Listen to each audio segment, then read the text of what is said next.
ചിത്രത്തിലെ അഭിനയത്തിന് ശേഷം മലയാള സിനിമാ രംഗത്ത് നിന്ന് താൽക്കാലികമായി വിട പറഞ്ഞ് മാറി നിന്ന ശ്രീമതി ശ്രീലത ചേച്ചി പതാക എന്ന ചിത്രത്തിലൂടെയാണ് വീണ്ടും അഭിനയ രംഗത്തേക്ക് കടന്നു വന്ന് ഇപ്പോൾ മലയാള സിനിമാ പ്രേക്ഷക മനസ്സുകളിൽ ചിരപ്രതിഷ്ഠ നേടി ജൈത്രയാത്ര തുടരുന്നു.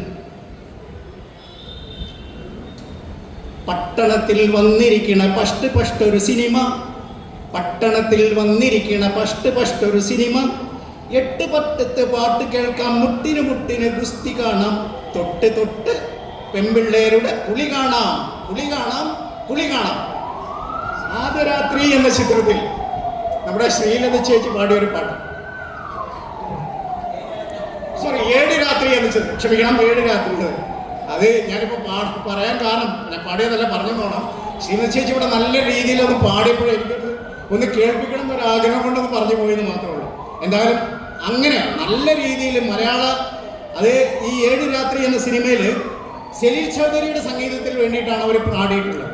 എന്തായാലും വളരെ സന്തോഷം. ഈ പ്രേം സ്മൃതി 2026 പ്രേം നസീർ ഫൗണ്ടേഷൻ നൽകുന്ന ആദരവ് ഏറ്റുവാങ്ങുന്നതിനായി അവരെ സ്നേഹപൂർവ്വം സ്വാഗതം ചെയ്യുന്നു.